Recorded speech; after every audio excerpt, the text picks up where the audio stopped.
এই মাখা মসুর ডাল খুব সহজ আর টেস্টি একটা রেসিপি, যেটা বানাতে খুব বেশি সময় লাগে না। চলো তাহলে রেসিপিটা শুরু করা যাক। Hi guys, welcome back to my YouTube channel রাখি রান্নাঘর। আমি রাখি তো আবার নিয়ে চলে এলাম আপনাদের জন্য নতুন একটা রেসিপি। নানা ধরনের রেসিপি দেখার জন্য চ্যানেলটা অবশ্যই সাবস্ক্রাইব করে নেবেন। ভিডিওটা ভালো লেগে থাকলে লাইক কমেন্ট শেয়ার করবেন। তো আজকের রেসিপি শুরু করা যাক।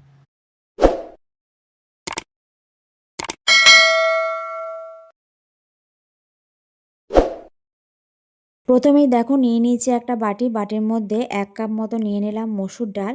আর এই মসুর ডালটাকে 1 ঘন্টা মতো জলের মধ্যে ভিজিয়ে রাখবো, তাহলে সেদ্ধ হতে বেশি টাইম লাগবে না। এদিকে বাকি সমস্ত উপকরণগুলো কেটে নিচ্ছি। আলু কেটে নিলাম, এদিকে পেঁয়াজ কেটে নিলাম, লাগবে টমেটো, সেটাকেও কেটে নিলাম, আর কয়েকটা লঙ্কা চিড়ে নিলাম। এদিকে মসুর ডালটা 1 ঘন্টা মতো ভেজানো হয়ে গিয়েছে, সেটাকে ভালো করে 4 থেকে 5 বার মতো জল পাল্টিয়ে ভালো করে কিন্তু ধুয়ে নিয়েছি মসুর ডালটা। একটা কড়াই নিয়েছি, কড়াইয়ের মধ্যে ধুয়ে রাখা মসুর ডালটা দিয়ে দিলাম, কেটে রাখা আলুটাও দিয়ে দিলাম, কেটে রাখা পেঁয়াজটাও দিয়ে দিলাম, আর টমেটো কেটেছিলাম সেটাও দিয়ে দিলাম। 3টে চেরা কাঁচা লঙ্কা দিয়ে দিলাম, আর থেতো করা কিছু রসুন দিয়ে দিলাম। দেখো সমস্ত কিছু দিয়ে দিয়েছি। এবার মশলা দিয়ে দেবো। পরিমাণ মতো নুন দিয়ে দিলাম, এখানে 2 চামচ মতো দিলাম। হলুদ গুঁড়ো দিলাম 2 চামচ মতো, লঙ্কা গুঁড়ো দিচ্ছি 1 চামচ মতো, জিরে গুঁড়ো 1 চামচ মতো, ধনে গুঁড়ো দিচ্ছি 1 চামচ মতো, আর সর্ষে তেল এখানে 3 চামচ মতো দিয়ে দিলাম। এবার সমস্ত কিছু কিন্তু ভালো করে মাখিয়ে নিতে হবে। হাত দিয়ে কিন্তু ভালোভাবে মাখিয়ে নিচ্ছি। টমেটো যেন একবারে গলে মশলার সাথে ভালো করে মিশে যায়, তবে কিন্তু এর স্বাদটা দারুণ হবে। দেখো খুব সুন্দর করে কিন্তু আমি সমস্ত কিছু মাখিয়ে নিয়েছি। সমস্ত কিছু কিন্তু আমার খুব সুন্দর মাখানো হয়ে গিয়েছে। এবার উনুনে চাপিয়ে দিচ্ছি। উনুনে চাপিয়ে এর মধ্যে দিয়ে দিচ্ছি পরিমাণ মতো জল।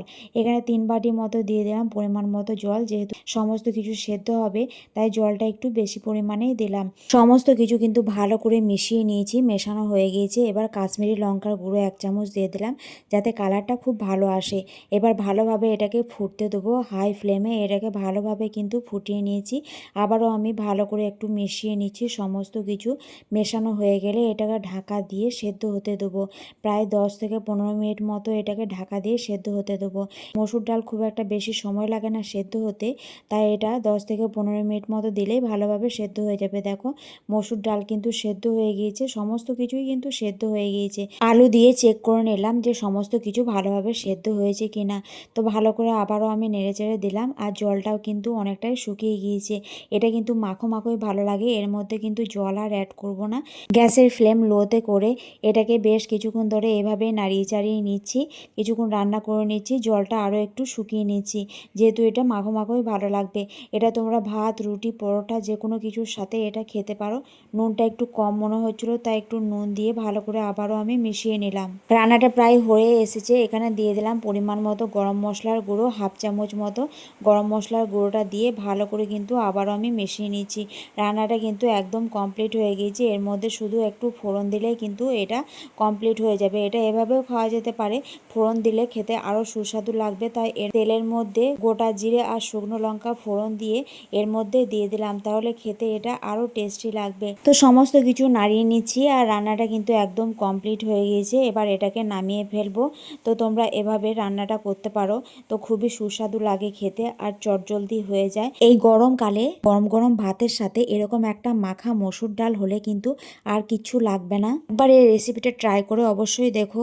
তো রেসিপিটা কেমন লাগলো অবশ্যই কমেন্ট করে জানাবে। ভিডিওটা ভালো লাগলে লাইক শেয়ার করতে ভুলবে না। চ্যানেলে নতুন হলে চ্যানেলটা তোমরা অবশ্যই সাবস্ক্রাইব করে নিও। আবার আসছি নতুন কোনো এক রেসিপি নিয়ে। আজকের জন্য টাটা।